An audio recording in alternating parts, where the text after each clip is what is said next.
どういう家庭環境で育ったからこういう音楽やるようになったんですか？ We don't know, honestly. I think it's just the environment that we grew up in. It was so free, and we were always encouraged by our parents and our family to be ourselves and explore and try everything you could possibly try. Yeah, it wasn't necessarily, one form of art that was, prevalent in our household. It was, film and literature and different things of that sort. So I think what really got us into music was the fact that our father played guitar and blues harmonica and had quite an extensive record collection around. So it was something that we grew up listening to, blues records on Howlin' Wolf, Muddy Waters, Elmore James, Leighton Hopkins, and that list goes on. And soul music and Aretha Franklin, early American folk music like Arlo Guthrie and Bob Dylan, Joni Mitchell, Joan Baez, things like that. So yeah, I suppose it was a lot of, these records that I think had a big part in influencing us musically. And so I suppose that was the start of it. Yeah, Roots albums, the very starting grounds. でも普通の家にそんなにレコードない。 Yeah, well, we're very thankful. Yeah. Thankful of that. それなりにお父さんとお母さんがどういう仕事やってたからそういう風になったんですか？ Our father's actually a chemist in the States. And our mother's a science teacher, so both science-oriented people. Yeah, I think he just plays on the side, It's just something he enjoys doing. I suppose that, yeah, we played on the side of it too. Yeah, we did. Until we decided that that's what we wanted to do. And then I think music just took over all of our lives. And here we are. I don't know how it happened. やっぱお母さん先生なんじゃん。いや僕もそうなんだ。大体両親のどっちか、先生だとこういうロックンローラーなんでね。僕もそうですよ。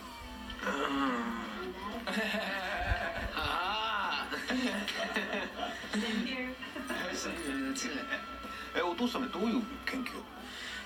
All sorts of things. That's top secret, really.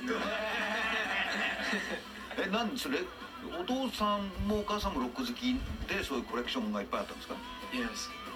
Yeah, that was something that, in that record collection that we passed around. Danny was the only other kid in town who had records and vinyl and a record player. So we would swap records all the time. And that's not an exaggeration. The only other kid.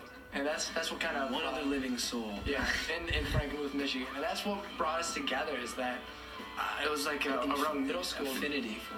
Yeah, it was like I started figuring out that he liked good music. Like we would talk Crosby, Stills and Nash and the Beatles and the Allman Brothers. And everybody else was just listening to whatever pop radio was feeding them. And yeah, anti-establishment, rebellion, that's rock and roll. Right? ジェイクの独特なギタープレイね、リフとギターソロ一緒に合わせたような。昔はそういうタイプ結構いたんだけど、あれはどういうあれで生み出したんですか？ Yeah, I think that has a lot to do with the people who have influenced me from a really young age. I guess it started really with an acoustic guitar that I had, and I hadn't graduated to an electric guitar until I was like 12 because my father would refuse to get me one because I think that was a lot of the rudimentary, the building blocks of how to play and how to learn stylistically. And so I suppose it started with a lot of the early blues guys and playing with the records, which a lot of people have done in the past, but that was something that I guess I took up, and it was listening to Elmore James and trying to play the slide and listening to Muddy Waters and all of those blues guitar players that I started, and that sort of got me into the British invasion, where the English had interpreted a lot of the American blues music, and to see the translation. So I just I think nonstop studied from people like Eric Clapton and his playing, and Pete Townsend and Jimmy Page and Jeff Beck and endless amounts of those, Roy Gallagher. So I think it's a culmination of a lot of those influences that became sort of over a period of time my voice, and a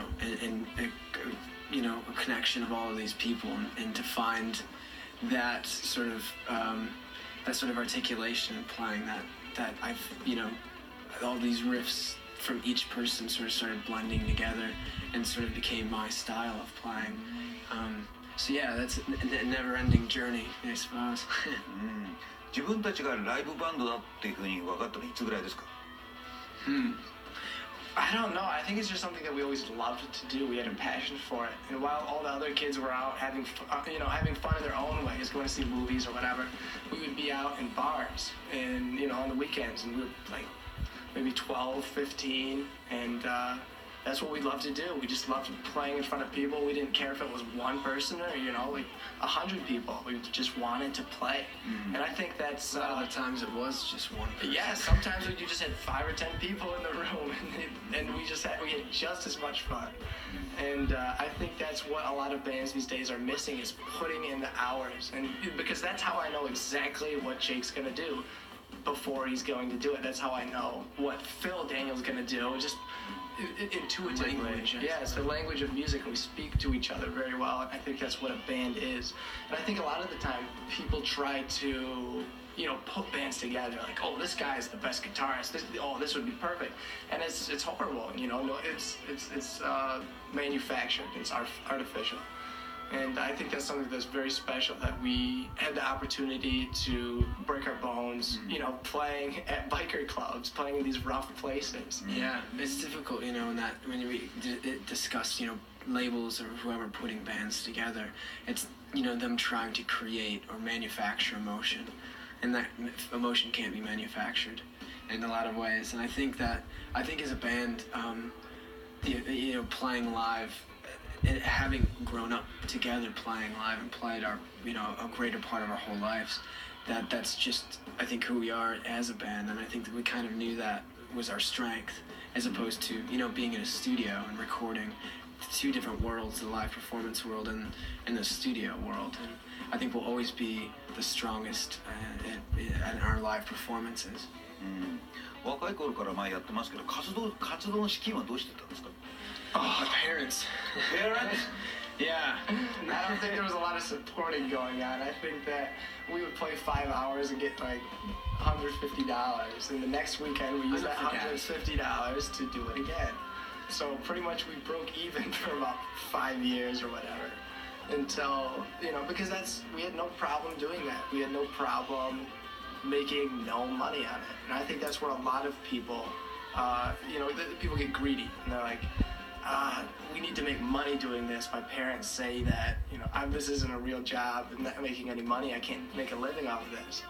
And I guess that this proves those people wrong, because I just think it's something that's not important. It's not conducive to good art, making money. I think just making enough money to get by. I think that if you can make enough money to support yourself and live and be an artist and do what you love, then that's the happiest life that you can live. デフレパードデビューした時にドラマーがあまりにも若すぎてパブでは演奏できなかったらしいんですよ。活動する場所はいっぱいあったんですか？